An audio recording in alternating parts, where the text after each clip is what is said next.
Oh, Yoshi's Island, this game is so much fun!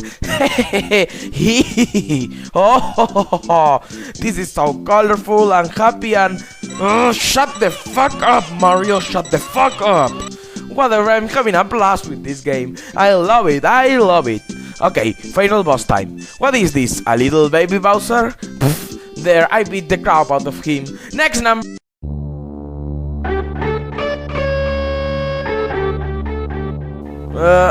Mommy?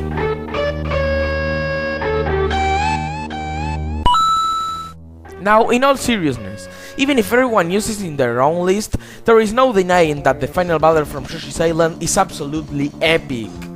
After a pathetic Baby Bowser fight, this giant beast came out of nowhere. You don't mess with Baby Bowser. In order to defeat him, you will have to pick up the giant eggs that are flying around and throw them at his head. And trust me, this is really fun. But if you miss, he will get closer and closer, keeping an atmosphere of adrenaline during the entire fight. The music is also very atmospheric, especially when you realize Bowser looks creepy as hell, so you have to understand why everybody keeps bringing up this battle. It's atmospheric, unexpected, fun, and overall very badass. And since I am a true Godzilla fan, I think it's appropriate to make this joke. Run! It's Godzilla!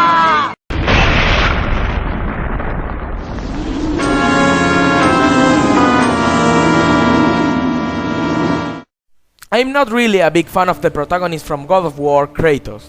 He's a dumb troglodyte who only cares for himself and resolves all of his problems with violence. But as much as I hate him, you gotta understand why he's like that. He used to be the general of the Spartan army until a barbarian almost killed him. Right there, Kratos asked Ares, the god of war, for help, who transformed him into the most powerful warrior ever. However, he tricked him into killing his wife and daughter, so he could only care about war and nothing more. That was when Kratos became the ghost of Sparta with his family's ashes and started a quest to get his revenge. After an excellent first adventure, he finally met him, and the fight begins. First, I have to say that Ares' design is completely awesome, just like the rest of the series. A fire beard, a fire sword, and spider legs on his back, fuck yeah! The first phase of the battle, while it's nothing special, is extremely fun because of God of War's addictive combat system. After you drain his health, the second phase will begin. Ares will make an illusion of Kratos' family who will regret killing them again. Fake clones of the Ghost of Sparta will appear, and your mission is to defeat them so they don't kill your wife and daughter. However, that bastard will take all of your gear to do that. This second phase only fills you with more anger, and trust me, this is what makes the third one even more epic. When it looks that everything is over, Kratos takes the sword of the gods from a statue and begins the final match with the god of war. This final phase is the best one. It has retro health bars, is challenging, and let's not forget, you are using a big ass sword to finish that asshole. In conclusion, even if I hate Kratos, the final battle of the original God of War is very complete. It plays with his emotion, it has addictive gameplay, and is extremely satisfying. It's kinda like the battles against Gary and Marx. Payback is always satisfying, at least in video games. I was trying to make you a great warrior. You succeeded.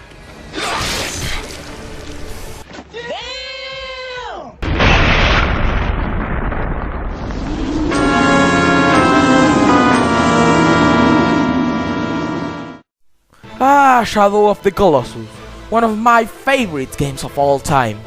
During the entire adventure, your mission was to kill 16 giant beasts in order to revive your girl. But at one point of the game, you start feeling bad because of all the destruction you are causing, and you start thinking, are these colossi really evil? So you begin your journey to defeat the final Colossus, and then Agro, your horse and only friend, dies, leaving you very depressed and hungry for revenge. And then you meet him. Number 4 on my top 16 Shadow of the Colossus bosses, Malus. Well, he's not related to the plot in any way, other than having dormant souls inside him, but he's still very enjoyable to defeat. During the first part, you will have to avoid the fireballs he throws at you. This is really challenging and requires extreme and precise timing, but it's overall a fair challenge. After you reach him, you will have to climb over Malus' head and start stabbing him. Since he is the biggest boss of the game, this part is really epic and very entertaining, just like the rest of the game. Let's not forget, this fight has extreme atmosphere, with another storm in the background, and an amazing music track behind it called Demise of the Ritual. All of these aspects make this fight really depressing, summing up the entire game in it.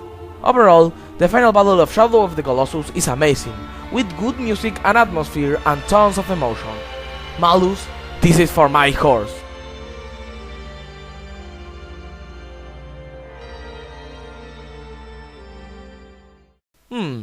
Deja vu.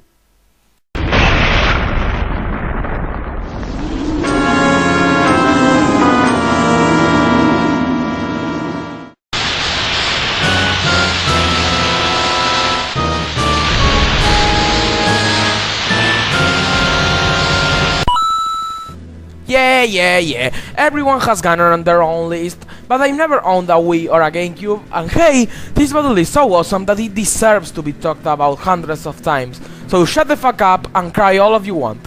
Now that we got past the haters, let me talk about this outstanding battle against Ganon in The Legend of Zelda: Ocarina of Time. During the entire game, you've been hearing about the king of the Gerudos called Ganondorf, who wanted to steal the Triforce and use it to rule Hyrule with an iron fist.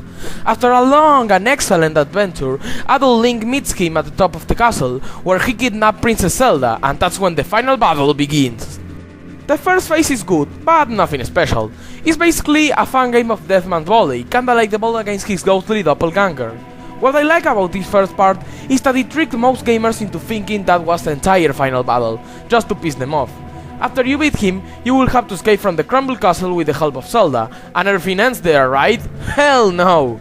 Ganondorf will come out of the castle's remains and use the Triforce of Power to transform into the giant beast known as Ganon. He knocks the Master Sword out of your hand and the final phase begins. This part is extremely epic, with an amazing soundtrack and yet another storm in the background to make good atmosphere. Shut up! You will have to improvise with your items and reach the weak point on his tail with light arrows. Even if this is very easy, it's really fun to play.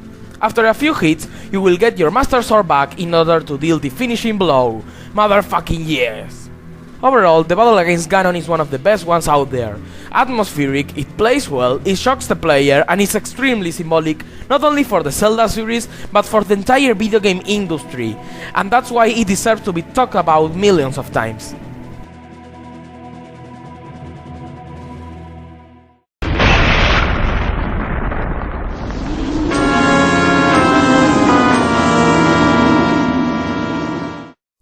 Flame shields up.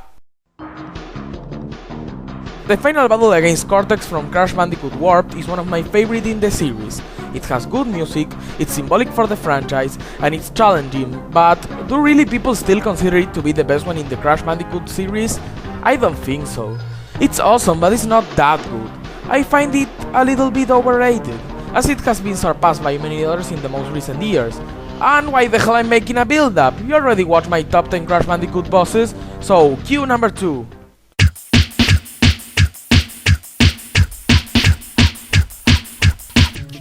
Motherfucking yes!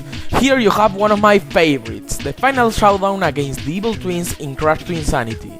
I already talked a lot about this one on a previous countdown, so I will try not to repeat myself. During the first part, you will play as Nina Cortex and use your mechanical arms in order to climb over these towers to weaken the robot's defenses. Right after that, you play as Cortex and use your gun in order to destroy its machine gun and laser.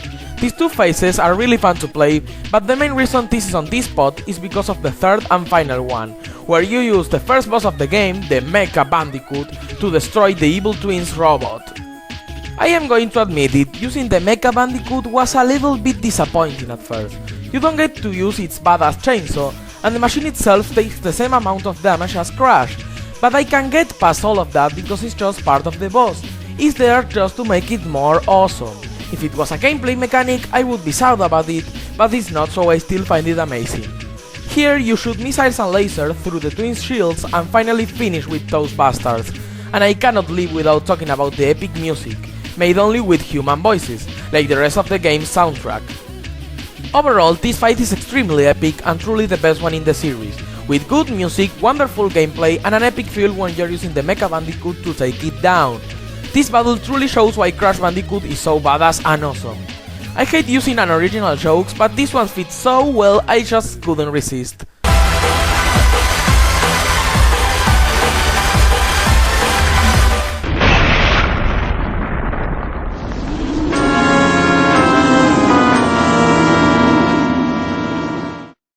The main purpose of a final boss is to challenge you and test all of the skills you acquire during your journey, and Yummy from Okami does this perfectly. Let's start with the concept. Yummy is the king of all evil and darkness, and just before the battle begins, he will steal all of your brush techniques. What a jerk. During the first part of the battle, you will have to face his 4 different forms, which include a giant flaming ball, a sphere that can divide itself, a slot machine, and a giant mecha. While you retain his health, you will recover more and more brush techniques that will be very useful if you want to win. This first part is amazingly epic, and it managed to test all of your skills and brush techniques in different ways. But after you beat him, the mecha will attack Amaterasu and almost kill her. It looks like everything is over, but then, one of the most emotional cutscenes in video game history plays. Izun tells everybody that the white wolf who helped them was the god of the sun, Okami Amaterasu, who was now fighting against evil in order to save them. So everybody starts praying to help her, which finally transforms Ami into a full-fledged god. This part fills you with emotion and really sets the atmosphere for the final phase of the battle.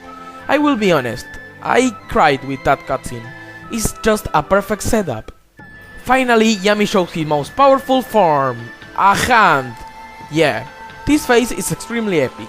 Amaterasu will have to rise the sun to vanquish the darkness in the arena, and then use all of her skills and different techniques to reach the weak point on the palm of his hand. Yummy will strike with different and powerful attacks that won't be easy to avoid.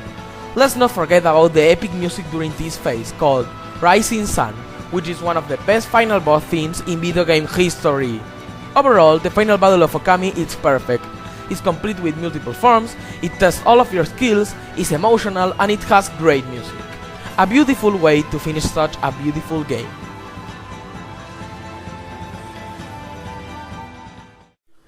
Alright, it was a long countdown, but we are almost done. But before that, let's do the old cliché, the recap. Number 15, Gary Smith. Number 14, Master Hand.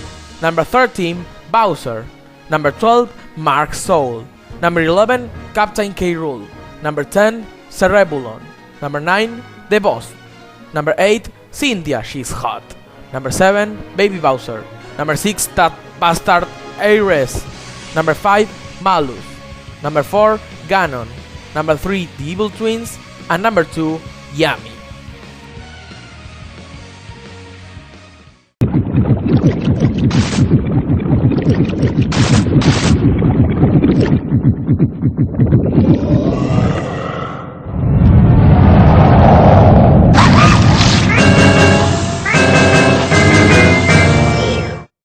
Kingdom Hearts series has an excellent selection of amazing final bosses, like Ansem, Seeker of Darkness, Marluxia, Yon Xehanort, Terranort, and the always classic Xemnas. It was really hard to choose just one boss from this incredible franchise, but at the end I chose something different, a battle that means a lot to me and that I hold deep down in my heart. My favorite final boss of all time is Xion from Kingdom Hearts 358 over 2 days.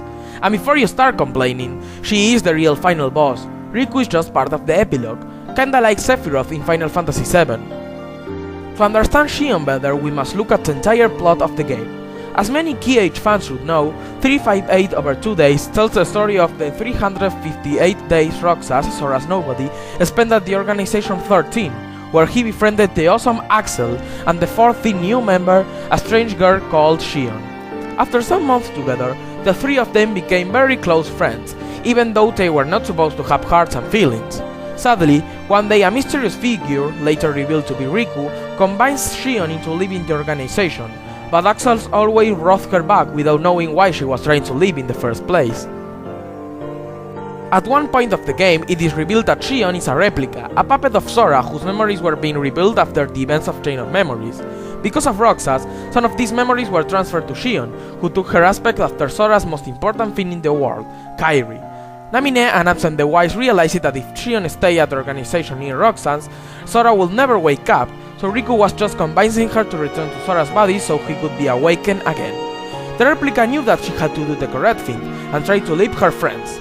Xemnas knew that if Xion left them, the Keyblade wielder would wake up and stop his plans, so he told Axel, who didn't know anything about Sora's memories, to make sure she didn't escape.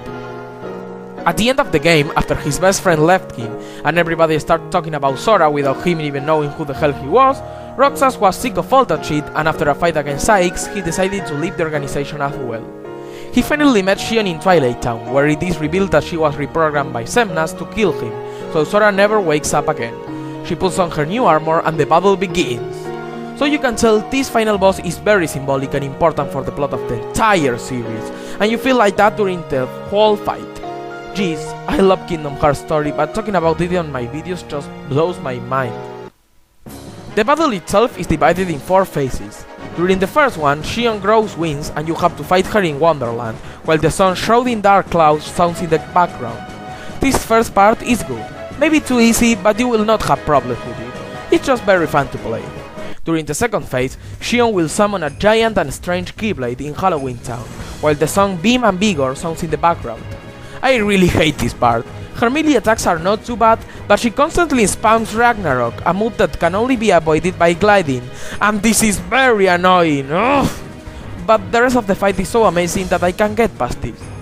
During the third phase, Xion will grow 4 arms and with a blade on each one, and you have to fight her in Agrabah while the song Fight and Away sounds in the background. This may be my favorite of the first 3 phases, but also the most challenging.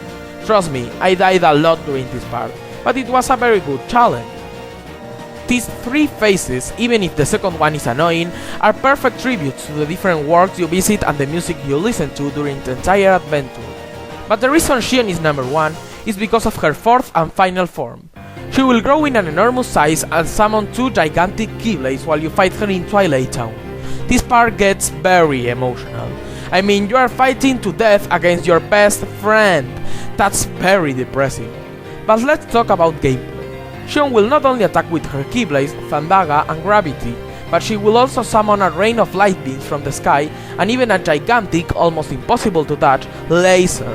Trust me, this is very challenging. Maybe not as much as her third phase, but still very entertaining to play. And I can't live without talking about the music in this phase.